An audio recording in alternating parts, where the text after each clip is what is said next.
2. Concept de la technologie de réseau étendu. 2.1. Vue d'ensemble de la technologie de réseau étendu et modèle OSI. Comme décrit dans le cadre du modèle de référence OSI, les opérations de réseau étendu concernent principalement les couches 1 et 2.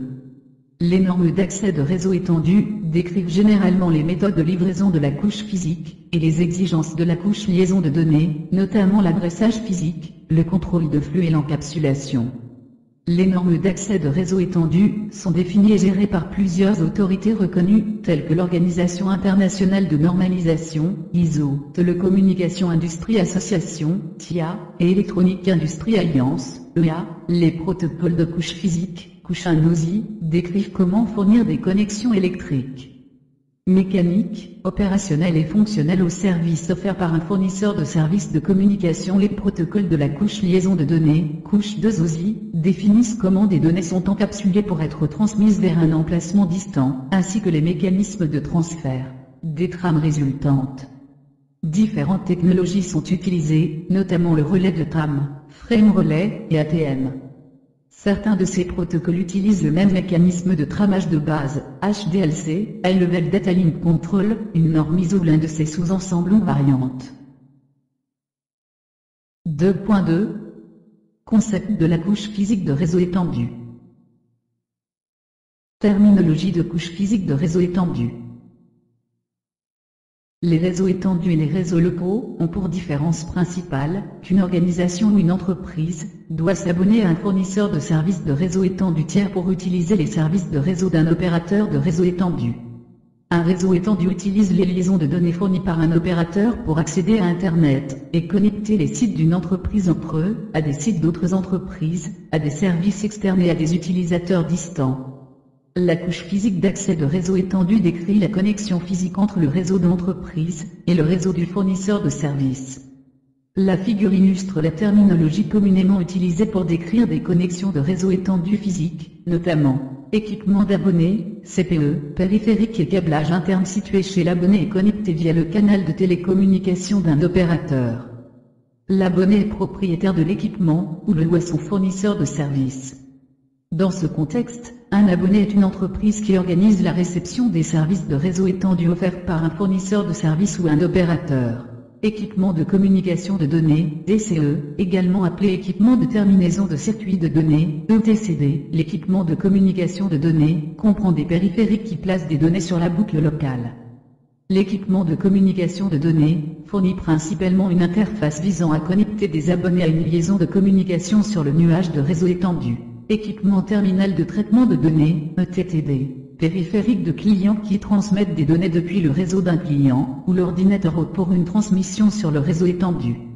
L'équipement terminal de traitement de données se connecte à la boucle locale grâce à l'équipement de communication de données. Point de démarcation, point établi dans un bâtiment, ou un complexe pour séparer l'équipement du client de celui du fournisseur de services.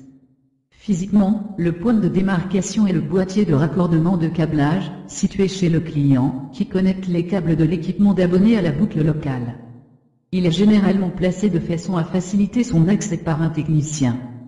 Le point de démarcation physique est l'endroit où la responsabilité en termes de connexion passe de l'utilisateur au fournisseur de services. Ce point est très important car en cas de problème, il est nécessaire de déterminer si c'est l'utilisateur ou le fournisseur de services qui est responsable du dépannage ou de la réparation. Boucle locale, câble téléphonique de cuivre ou à fibre optique, qui connecte l'équipement d'abonné sur le site de l'abonné aux centrales téléphoniques du fournisseur de services. La boucle locale est parfois appelée last mile. Centrale téléphonique, CO, installation ou bâtiment de fournisseur de services local dans lequel des câbles téléphoniques locaux relient des lignes de communication grande distance, entièrement numériques et à fibre optique via un système de commutateurs et d'autres équipements. Périphériques de réseau étendu. Les réseaux étendus utilisent de nombreux types de périphériques spécifiques des environnements de réseau étendu, notamment 0 modem, module un signal d'opérateur analogique pour coder des informations numériques, et des modules le signal de l'opérateur pour décoder les informations transmises. Un modem à fréquence vocale convertit les signaux numériques produits par un ordinateur en fréquences vocales, qui peuvent être transmises via des lignes analogiques du réseau téléphonique public. À l'autre extrémité de la connexion, un autre modem reconvertit les sons en signal numérique destiné à une connexion d'ordinateur ou de réseau. Des modems plus rapides, tels que les modems câblés DSL, effectuent les transmissions grâce à des fréquences de bande passant plus élevées. CSU, DSU, les lignes numériques, telles que des lignes d'opérateur T1 ou T3 requièrent une unité Channel Service Uni, CSU, et une unité Data Service Uni, DSU. Ces deux unités sont souvent combinées en une seule, que l'on appelle CSU, DSU. L'unité CSU fournit la terminaison pour le signal numérique, et garantit l'intégrité de la connexion grâce à la correction des erreurs, et la surveillance de ligne. L'unité DSU quant à elle convertit les trames de lignes de système multiplexées en trames pouvant être interprétées par le réseau local, et réciproquement. Serveur d'accès, concentre les communications utilisateurs entrantes et sortantes. Ils peuvent comporter un mélange d'interfaces analogiques et numériques, et prendre en charge des centaines d'utilisateurs simultanés. Commutateurs de réseau étendu, périphériques d'interconnexion multiport utilisés dans des réseaux d'opérateurs. Ces périphériques commutent généralement du trafic tel que le relais de tram, ATM ou X25, et opèrent au niveau de la couche liaison de données du modèle de référence OSI. Des commutateurs de réseau téléphonique public commuté, RTPC, peuvent également être utilisés dans le nuage pour les connexions à commutation de circuits tels que le réseau numérique à intégration de services, RNIS, ou pour une connexion commutée analogique. Routeur fournit des ports d'interconnexion de réseau et des ports d'interface d'accès de réseau étendu utilisés pour se connecter au réseau du fournisseur de services. Ces interfaces peuvent être des connexions série ou d'autres interfaces de réseau étendu. Certaines de ces interfaces peuvent nécessiter un périphérique externe, tel qu'une unité DSU, CSU ou un modem analogique, câble ou DSL, pour connecter le routeur au point de présence, POP, local du fournisseur de services. Au routeur de cœur de réseau, au routeur qui réside au milieu, ou sur le réseau fédérateur du réseau étendu plutôt qu'à sa périphérie. Pour ce faire, un routeur doit pouvoir prendre en charge plusieurs interfaces de télécommunication parmi les plus rapides utilisées dans le cœur du réseau étendu, et transmettre des paquets IP à une vitesse optimale sur toutes ces interfaces. Le routeur doit également accepter les protocoles de routage utilisés dans le cœur de réseau. Normes de la couche physique de réseau étendu. Les protocoles de la couche physique de réseau étendu décrivent la façon de fournir des connexions électriques, mécaniques, opérationnelles et fonctionnelles pour les services de réseau étendu. La couche physique d'un réseau étendu décrit aussi l'interface entre le TTD et DCE. L'interface ETTD-DCE utilise divers protocoles de couche physique, notamment 0BA-232. Ce protocole permet des vitesses de signal jusqu'à 64 kbps sur un connecteur de type D à 25 broches sur des courtes distances. Anciennement appelé RS-232. La spécification 8TTV24 est effectivement identique. 0BA-449, 530, ce protocole est la version plus rapide, jusqu'à 2 Mbps, du protocole EA-232. Il utilise un connecteur de type D à 36 broches, et est capable de prendre en charge des câbles plus longs. Il en existe plusieurs versions. Cette norme est également appelée RS422 et RS423. 0BA-612, 613, cette norme décrit le protocole High Speed Serial Interface, interface série à haut débit, HSASI, qui fournit l'accès au service jusqu'à 52 Mbps sur un connecteur de type D à 60 broches. 0V35, il s'agit de la norme ITUT pour les communications synchrones entre un périphérique d'accès réseau et un réseau de paquets. À l'origine conçu pour prendre en charge des débits de données de 48 kbps, il accepte désormais des vitesses allant jusqu'à 2,048 Mbps grâce à un connecteur rectangulaire à 34 broches. 0x21, ce protocole est une norme ITUT pour les communications numériques synchrones. Il utilise un connecteur de type D à 15 broches. Ces protocoles établissent les codes et les paramètres électriques que les équipements utilisent pour communiquer entre eux. Le choix du protocole est en grande partie déterminé par la méthode de facilitation du fournisseur de services. 2.3 Concept de la couche liaison de données de réseau étendu. Protocole de liaison de données. Outre les périphériques de couche physique, les réseaux étendus requièrent des protocoles de couche liaison de données pour établir la liaison sur la ligne de communication entre le périphérique d'envoi et de réception. Cette rubrique décrit les protocoles de liaison de données utilisés couramment dans les réseaux d'entreprises actuels pour implémenter des connexions de réseau étendues. Les protocoles de la couche liaison de données définissent la manière dont les données sont encapsulées en vue d'être transmises vers des sites distants, ainsi que les mécanismes de transfert des trames obtenues. Différentes technologies sont utilisées, notamment RNIS, le relais de trame, ou le mode de transfert asynchrone ATM, Asynchronous Transfer Mode.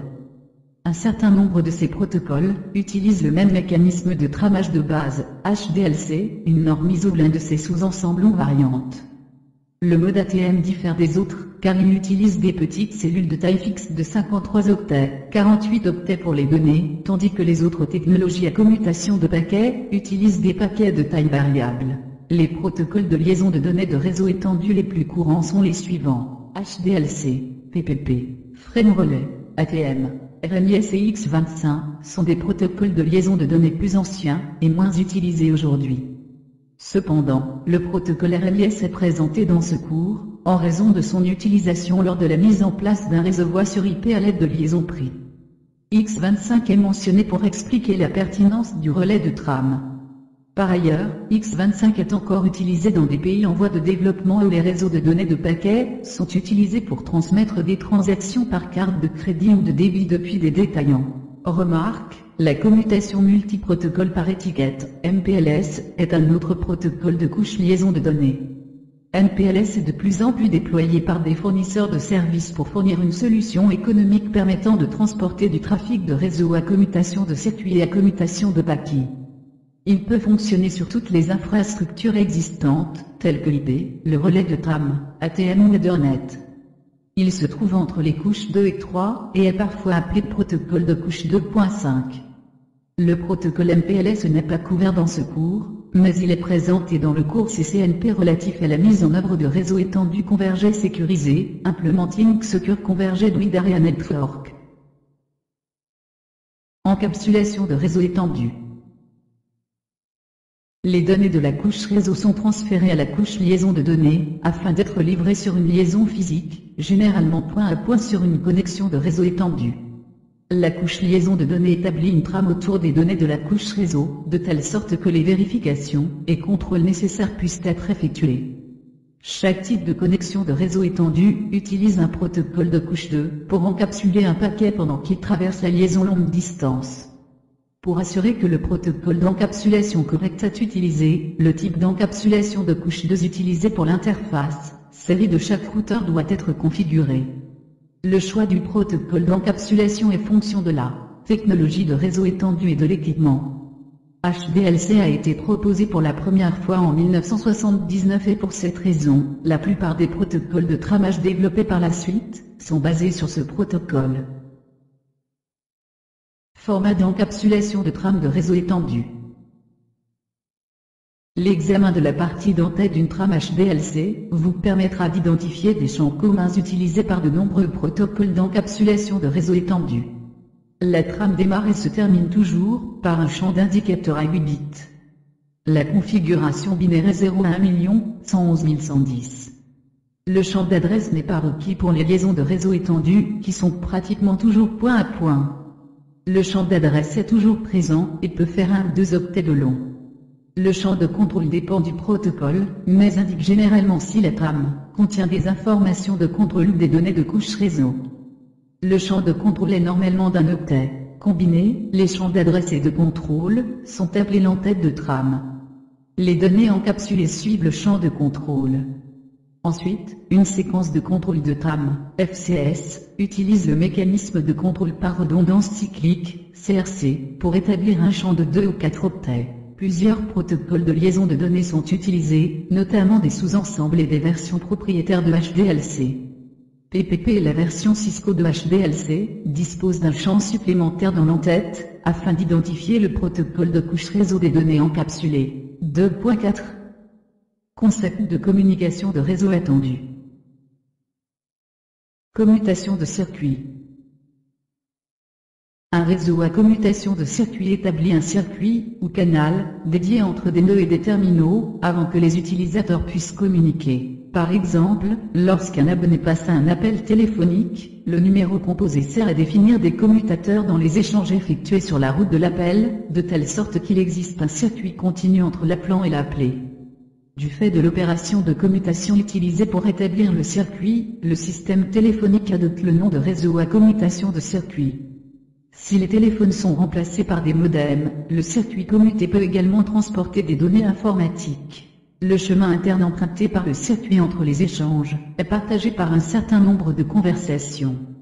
Le multiplexage temporel, TDM, permet de partager la connexion à tour de rôle entre chaque conversation. Le multiplexage temporel assure qu'une connexion de capacité fixe soit mise à la disposition de l'abonné. Si le circuit transporte des données informatiques, l'utilisation de cette capacité fixe risque de ne pas être efficace. Par exemple, si le circuit sert à accéder à Internet, une rafale d'activité s'effectue sur le circuit pendant le transfert d'une page web. Elle peut être suivie par aucune activité pendant que l'utilisateur lit la page, puis une autre rafale d'activité pendant que la page suivante est transférée. Cette variation d'utilisation entre aucune et maximum atypique du trafic réseau informatique.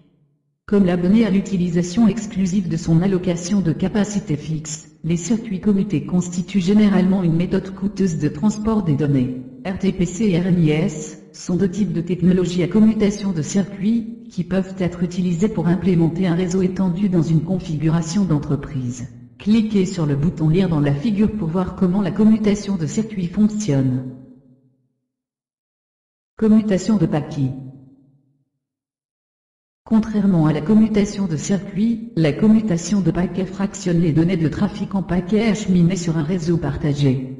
Les réseaux à commutation de paquets ne requièrent pas l'établissement d'un circuit et permettent à de nombreuses paires de nœuds de communiquer sur le même canal. À partir des informations d'adresse fournies dans chaque paquet, les commutateurs d'un réseau à commutation de paquets déterminent le lien vers lequel le paquet doit ensuite être envoyé. Il existe deux approches à cette détermination des liaisons, sans connexion et avec connexion. Les systèmes sans connexion, tels qu'Internet, transportent des données d'adressage complètes dans chaque paquet. Chaque commutateur doit évaluer l'adresse pour déterminer où envoyer le paquet. Les systèmes avec connexion prédéterminent la route de chaque paquet, qui n'a alors besoin que d'un identificateur. Dans le cas du relais de trame, il s'agit des identificateurs de contrôle de liaison de données, DLCI. Le commutateur détermine la route à suivre en recherchant l'identificateur dans des tables en mémoire. Le jeu d'entrée des tables identifie un itinéraire ou circuit particulier sur le système. Si ce circuit n'existe physiquement que lorsqu'un paquet se déplace dessus, il prend le nom de circuit virtuel, CV. Comme les liaisons internes entre les commutateurs sont partagées entre plusieurs utilisateurs, les coûts de la commutation de paquets sont inférieurs à ceux de la commutation de circuit. Les délais, latence, et la variabilité des délais, GIG, sont plus importants dans la commutation de paquets que sur les réseaux à commutation de circuit.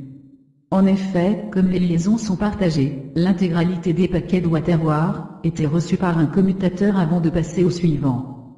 Malgré la latence et la gigue inhérente au réseau partagé, la technologie moderne autorise un transport satisfaisant des communications vocales, voire vidéo, sur ces réseaux.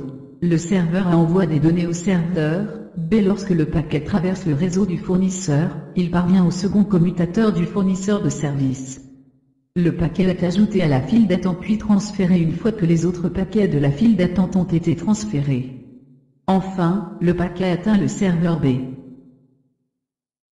Circuit virtuel.